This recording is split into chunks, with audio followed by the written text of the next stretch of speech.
मेरा क्वेश्चन ये है कि आपने एक सेशन में कहा था कि never be victim of your own expectation. But what if अगर आप दूसरों के एक्सपेक्टेशन के विक्टिम बन रहे हो। जस्ट मैं अगर एक एग्जांपल कहूँ इस चीज़ को, तो आप अपनी लाइफ में कुछ ऐसा डिसीजन लेते हो जिसमें आप पहले अच्छा कर रहे थे, बट अभी आप उससे अच्छा नहीं कर रहे हो। तो उसके बिहाफ पे लोगों का जो जो आपके साथ रहते थे, जिनके साथ आप मतलब आगे फ्यूचर भी देखते थे, उनके जो थॉट्स हैं वो चेंज होने लगते हैं आपको लेके। तो अपने आप के लिए तो हम कर लेंगे, बट सामने वाले के लिए क्या करें? आई अंडरस्टैंड कि आप बहुत सारी बातें शेयर नहीं करना चाहेंगे कैमरे में, but I am just assuming, मैं अज्यूम कर रहा हूं, मैं सही भी हो सकता हूं, गलत भी हो सकता हूं, कि आप कहीं पे जॉब कर रहे थे, फिर आपने जॉब छोड़ दी, अब अपने बेस पे या तो कुछ करने के बारे में सोच रहे हैं या अपनी इंडस्ट्री आपने चेंज कर ली और कोई और जॉब कर रहे हैं। Yes sir, correct. अब इसमें क्या दिक्कत होती है कि पहले वहां पे एक पर्टिकुलर अमाउंट आ रहा था आपके पास में, अब वो अमाउंट तो आ नहीं रहा है। अब हो सकता है वो अमाउंट बिल्कुल ही कम हो गया है या बिल्कुल ही ऑलमोस्ट जीरो हो गया है। Yes sir. And I hope कि आपके पास में इतनी भी सेविंग्स नहीं है कि आप अपने जो पुराना लाइफस्टाइल था उसको सस्टेन कर सकें। तो कहीं ना कहीं आपको अपने खर्चे को कम करना पड़ रहा है। यस और सर। उसके लिए आपको अपने घर में बात करनी पड़ रही है कि देखो आपके सपोर्ट की जरूरत है, क्योंकि अगले 3-4 महीने तक या 6 महीने तक या 1 साल तक मैं अपना कुछ करने के बारे में सोच रहा हूं, और हो सकता है रिजल्ट आने में थोड़ा टाइम लगेगा, तो 1 साल तक थोड़ा सा एडजस्ट कर लो। Yes sir. लेकिन वो सामने वाले लोग एडजस्ट करने को तैयार नहीं है। वो लोग कोई भी हो सकते हैं, पेरेंट्स हो सकते हैं, वाइफ हो सकती है, बच्चे हो सकते हैं, वॉट एवर इट इज। तो एक आंसर तो ये हो सकता है आपके इस क्वेश्चन का कि इससे फर्क नहीं पड़ता है कि दुनिया आपके बारे में क्या सोचती है, आपको अपने लक्ष्य पर फोकस करना है, आपको अपने गोल पर फोकस करना है और भाड़ में जाए दुनिया। ये हो गई थियोरेटिकल बातें, बिना समझे कुछ भी बोलने वाली बात। बट अगर इस प्रॉब्लम को मैं समझूं दूसरी साइड से, कई सारी लेयर्स हैं, अगर उसको हम एक एक करके देखेंगे तो हमको समझ आएगा कि उनके स्टैंड पॉइंट से क्या दिक्कत आ रही है। देखो क्या होता है कि लाइफ में एक पर्टिकुलर कंफर्ट जोन होता है हर एक इंसान का, और जब उसको उतना मिल जाता है जितना उसको चाहिए था, तो वो उसका हक बन जाता है। आप उसको कम नहीं कर सकते। फॉर एग्जाम्पल, आप में से कितने लोग जॉब करते हैं? मेरे को एक बात बताना, मैं ठीक कह रहा हूं या गलत कह रहा हूं, कि अगर एक बार को आपकी सैलरी ना भी बढ़े साल के एंड में तो इतना फर्क नहीं पड़ता, लेकिन अगर आपकी सैलरी 5% भी कम कर दी जाए तो फर्क पड़ता है? नहीं पड़ता है, बहुत पड़ता है। ऐसा क्यों हो रहा है?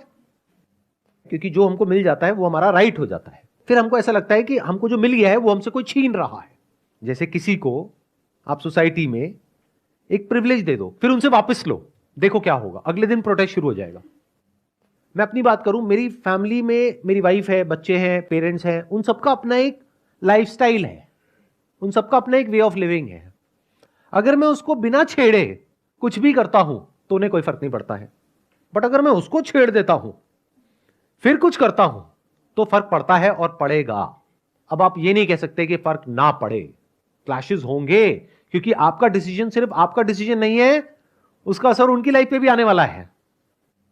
सो अब होता क्या है कि जब हम अपने बेस पे कोई डिसीजन लेते हैं तो हम क्या एक्सपेक्ट करते हैं कि सामने वाला जो इंसान है, वो आपकी वाइफ हो सकती है, आपके बच्चे हो सकते हैं, आपके पेरेंट्स हो सकते हैं, वो सब हमको समझे और हमको सपोर्ट करें।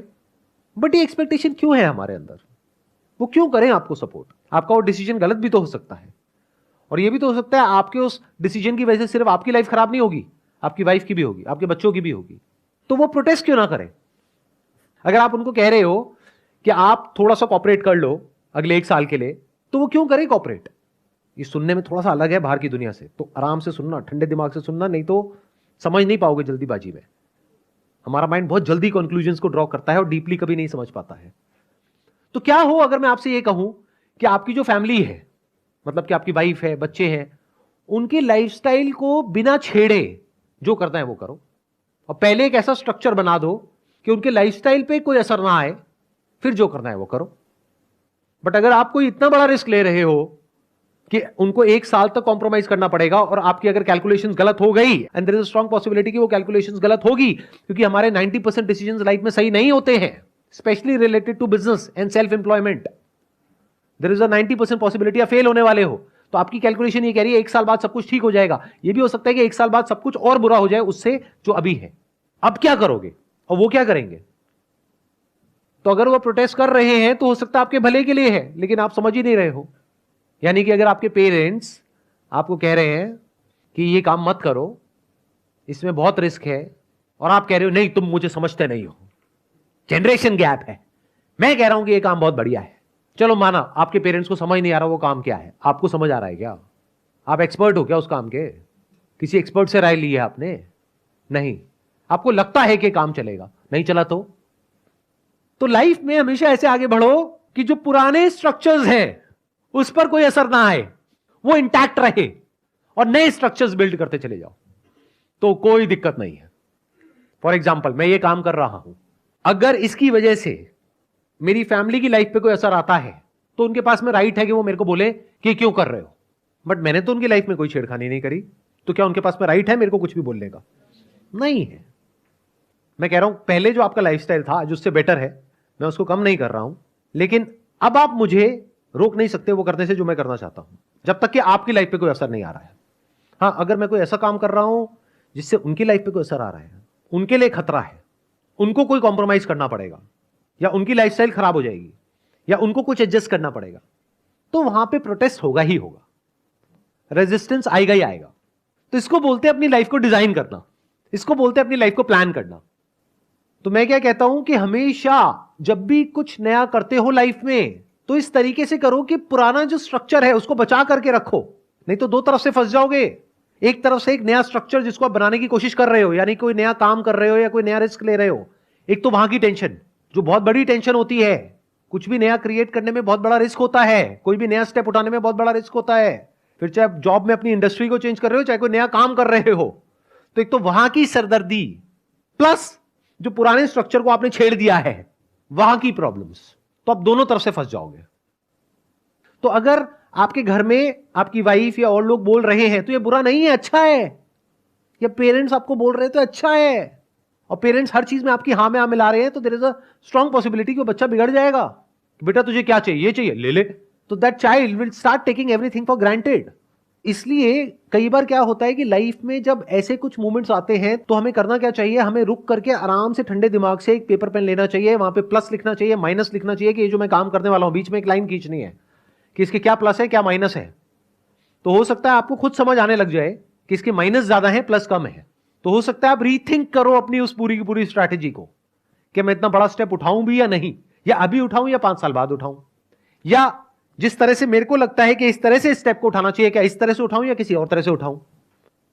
देखो होता क्या है, हम सबका जो दिमाग है ना वो बहुत ही नैरो है, डोंट माइंड इट, मतलब बुरा मत मानना मेरी इस बात को सुन करके, बट एजुकेशन सिस्टम ही ऐसा है और हमारी सोसाइटी का स्ट्रक्चर ऐसा है कि हमारे माइंड को इतना नैरो बना दिया गया है कि हम ब्रॉडली सोच नहीं पाते हैं।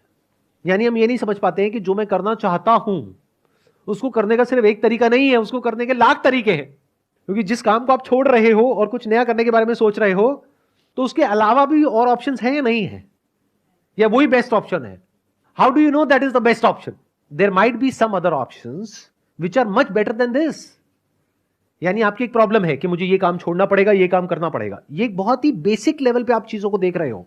ये भी तो हो सकता है कि मैं ये भी करूं, ये भी करूं, ये भी करूं, ये भी करूं, ये भी करूं, और हर चीज को मैं ऑटोमेट कर दूं या फिर डेलीगेट कर दूं, या फिर ये मैं फुल टाइम बेसिस पे करूं, ये मैं पार्ट टाइम बेसिस पे करूं।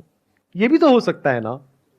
जैसे आप लोग मेरी वीडियोस तो देखते हो, मेरी बातें सुनते हो, लेकिन कभी भी डीपली समझते नहीं हो कि मैं क्या बोल रहा हूं। बल्कि ये भी इंपॉर्टेंट नहीं है मैं क्या बोल रहा हूं, बल्कि ये देखना चाहिए कि मैं क्या कर रहा हूं। यहां पे आते हो और आकर के मेरे से क्वेश्चन पूछते हो कि सर क्या हो रहा है ना, कि जब से आपकी स्पिरिचुअल वाली वीडियोस देखी है तब से हमारे माइंड में ना एक डाउट क्रिएट हो रहा है कि अब हम स्पिरिचुअल रास्ते पे चले या काम धंधे के रास्ते पे चले। क्या बेवकूफों वाला सवाल है। क्या मैंने दोनों में से किसी एक को चुना है? क्या मैंने अपनी फैमिली में से और बिजनेस में से और ये जो मैं कर रहा हूं इसमें से किसी एक को चुन लिया है, बाकी सबको छोड़ दिया है? मतलब क्या मेरी फैमिली लाइफ खराब हो गई है, रिलेशनशिप्स खराब हो गई है, या ये करने की वजह से और बेटर हो रही है? सच बताऊं तो और बेटर हो रही है, क्योंकि ये करके मैं अपने बारे में कुछ ऐसा जान रहा हूं। आपको लगता है कि मैं आपको कुछ सिखा रहा हूं, अरे नहीं, मेरा कोई इंटरेस्ट नहीं आप में से किसी को कुछ भी सिखाने में, क्योंकि आप सीख ही नहीं सकते। जो सीखना चाहता है उसको मेरी जरूरत नहीं है, उसके पास में बहुत तरीके हैं सीखने के लिए, वो तो पेड़ पौधों से भी सीख लेगा, जानवरों से भी सीख लेगा। और जो नहीं सीखना चाहता है, मेरे ऐसे 1000 भी आकर के बैठ जाए, कुछ नहीं सिखा सकते उसको। तो मैं यहां पे आपको सिखाने के लिए नहीं बैठा हूं, मैं तो सीखने के लिए बैठा हूं। ये सेशंस करने की वजह से क्या हो रहा है, मैं अपने बारे में इतना कुछ जान रहा हूं, इतना कुछ समझ रहा हूं, जिसकी वजह से मेरी रिलेशनशिप्स और बेटर हो गई है। मेरा जो काम है वो पहले से और बेटर हो गया है। काम में जो लोग हैं उनके साथ में जो अंडरस्टैंडिंग है वो पहले से और बेटर हो गई है। हर चीज बेटर हो रही है, तो सब कुछ साथ लेकर के चलने की कोशिश किया करो लाइफ में। आपको सॉल्यूशन मिला आपकी जो प्रॉब्लम थी उसका? सर कभी भी लाइफ में मतलब पुरानी चीज़ों को लेके को छोड़ के हम नई चीज़ें नहीं स्टार्ट करना है हमको उनको ये भी देखना है कि उससे उसकी वजह से किसी का कोई लॉस ना हो, या फिर हम उस रिस्क को लेने के लिए कैपेबल हैं। एंड ये भी देखना होता है कई बार कि क्या उस रिस्क को लेने के बाद में, रिस्क का मतलब यही होता है यस कि उसमें फेलियर की पॉसिबिलिटी बहुत ज्यादा है, सक्सेस की कम है, तभी उसको रिस्क कहेंगे। Yes sir. तो क्या फेल होने के बाद में मेरी जो एग्जिस्टिंग लाइफ है वो पहले से बेटर हो जाएगी या बहुत ज्यादा खराब हो जाएगी या Yes. सेम रहेगी? Yes sir. आइडियली सेम रहनी चाहिए, तो आप कह सकते हो कि वो कैलकुलेटेड रिस्क है। बट अगर आपकी लाइफ की धज्जियां उड़ जाएगी उस रिस्क में फेल होने के बाद में, तो वो कैलकुलेटेड नहीं है, अनकैलकुलेटेड रिस्क है। तो never take uncalculated risk in your life.